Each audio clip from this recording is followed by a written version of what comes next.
Buenas a todos los inicuos visitantes de este canal. Vamos a continuar aprendiendo acerca de los trastornos de personalidad y cómo nos afectan en la convivencia como seres humanos y cómo nos ha afectado cuando fuimos miembros de la Iglesia Sud. Poder entender cómo afecta a los ahora miembros el hecho de tener estas personalidades tanto en su cúpula. Eso incluye a sus propios orígenes de la persona con quien empezó todo esto, que es Joseph Smith, y cómo hoy en día podemos seguir encontrando este tipo de personas en sus filas y en su cúpula actual. Por eso me parece tan necesario saber cómo podemos identificar a esta minoría que, aunque sean inferiores en número, nos pueden complicar la vida. Si ya hacen daño a nivel personal, pues imaginaros de manera colectiva, ¿no? A gran escala, dentro de una institución que ejerce el control mental, el abuso psicológico, financiero, social, emocional, etc. Hoy hablaremos del trastorno de personalidad narcisista. Bienvenidos a Mormonismo y Narcisismo.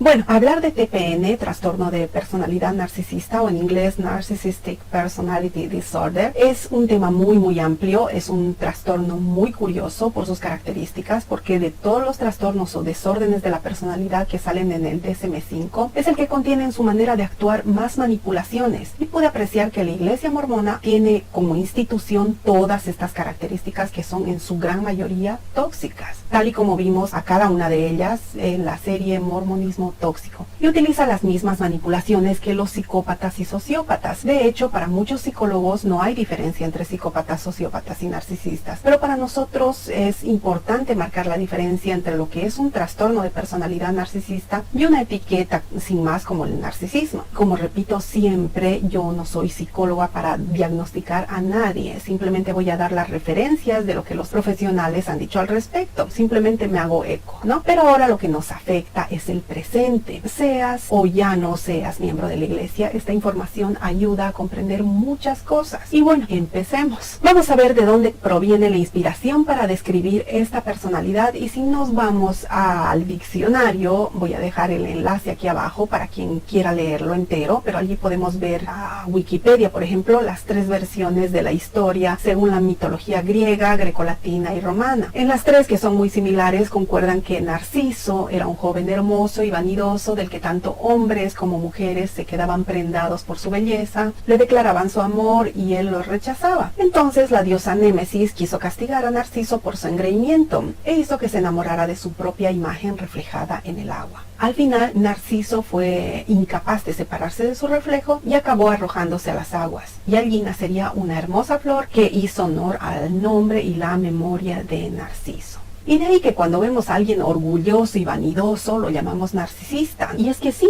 todos tenemos cierto grado de narcisismo, de autovalor, la autoestima, porque todos tenemos un ego. Y para la psicología, ¿qué es el ego? Lo vamos a ver aquí. Dice, el ego es la instancia psíquica a través de la cual el individuo se reconoce como yo y es consciente de su propia identidad. El ego, por lo tanto, es el punto de referencia de los fenómenos físicos y media entre la realidad del mundo exterior, los ideales del superior y los instintos del ello. Así que no te ofendas cuando te digan que tienes ego, porque todos tenemos conciencia de nuestra identidad. Otra cosa muy distinta y de la que trata este trastorno es cuando distorsionamos esa percepción de nosotros mismos y nos vemos con una idea irreal, inflada, que no corresponde con la que es. Y es ahí donde se le atribuye al ego el egoísmo, la vanidad, pero de manera patológica, enfermiza. Y es que el psicópata ya viene de fábrica pensando que es superior. Como dijimos, no todos los narcisistas son psicópatas, pero todos los psicópatas son narcisistas. En cambio, al sociópata lo moldean así desde pequeño.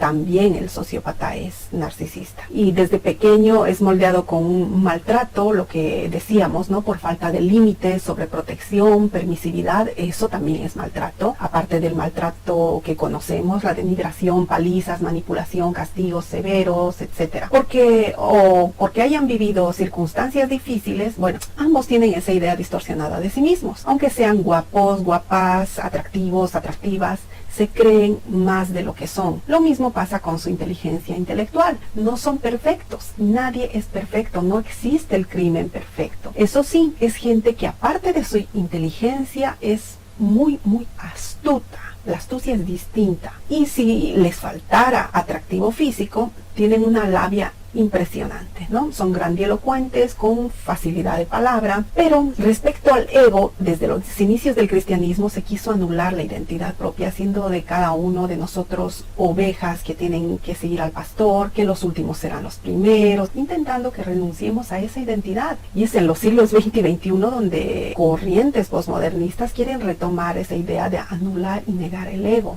Incluso la versión sana de uno mismo. Ya entran en las corrientes New Age, especialmente de filosofía oriental, en las que el yo, el ego, el ello les estorba, ¿no? E impide evolucionar al ser y alcanzar el nivel más alto de conciencia, el nirvana. Bueno, es larguísimo de explicar el por qué se habla ahora de manera tan peyorativa del ego. Pero ahora nos vamos a centrar en la patología del ego. Perdón por el desvío de tema. Era una cápita. Pero hoy en día es como muchos lo describen así, al ego. Y dice, ¿no? Si buscamos ego, dice ego y narcisismo patológico. ¿Qué es? Es la valoración excesiva de uno mismo. Ejemplo, su ego le impide reconocer que se ha equivocado de nuevo. Y es cierto, todos tenemos un ego, una identidad, una autoestima, pero la misma sociedad también hoy en día, gracias a muchos medios digitales, las redes sociales y demás, han contribuido en agrandar ese ego, distorsionándolo. Pero no es que todos los vanidosos o vanidosas vayamos por ahí fundando sectas o destruyendo vidas, ¿verdad? Pero si le sumamos la contribución de esas iglesias, y en concreto de una iglesia como la mormona en este aspecto, el hecho de que nos digan o nos hagan creer que pertenecemos a la única iglesia verdadera, que somos una especie de elegidos, de personas especiales, de gente de élite, gente aventajada sobre el resto, ya crea una distorsión en nuestras percepciones de nosotros mismos. Pero no es más que el bombardeo de amor. Ellos tratan de hacernos sentir únicos y especiales con el fin de manipularnos, fomentando ese narcisismo que, si llega a gente con ese trastorno o llega a psicópatas y sociópatas, no hace más que reforzar esa distorsión y dar a esas personas el pretexto y las justificaciones oportunas para que hagan de la iglesia su parque de atracciones, su campo de destrucción, su feudo, como quieras llamarlo. Y si esas falsas creencias y delirios de grandeza llegan a gente empática o estable, por decirlo así, pasa que nos inflan con ilusiones irreales que pueden, sí, llegar a insensibilizarnos en ciertos aspectos, haciendo que desarrollemos comportamientos tóxicos, que es lo que reconocemos muchos cuando hacemos introspección después de haber salido de un sitio como la iglesia Sud o de una relación de estas características, sin ser nosotros los tóxicos o las personas manipuladoras. Entonces, esto hace que en una institución con estas características se conformen roles como los de víctimas y victimarios, de gente que se aprovecha de otra gente.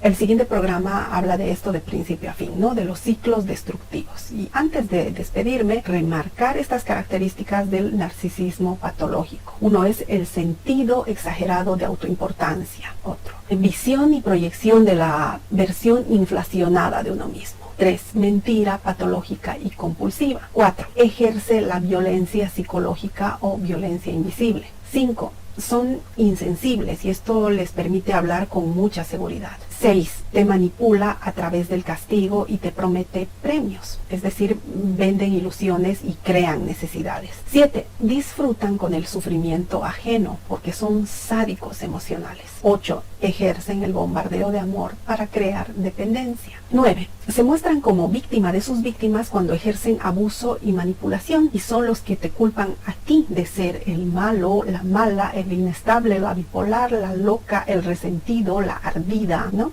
10. Te va a dar a lo largo de la relación o de la membresía en la secta distintas dosis de desprecio y rechazo, pero va a ser tan sutil que lo irás acumulando sin darte cuenta. Así invisibilizan el maltrato sin manchar su imagen de buenas personas o de institución perfecta. Otra, hacen fallar tu intuición, porque esta máscara que te presentan, este bombardeo de amor, te crea una falsa ilusión y se muestran como lo que no son. Entonces tú desvías tus alertas y puedes realmente creer que son buenas personas, una institución correcta. Así que eso sería todo. Bueno, irán saliendo más características según vayamos desgranando todo este tema, y para la siguiente hablaré del ciclo destructivo del psicópata, el sociópata, el perso narcisista o la institución psicopática, sociopática o la iglesia narcisista. Así que no me extiendo más. Adiós.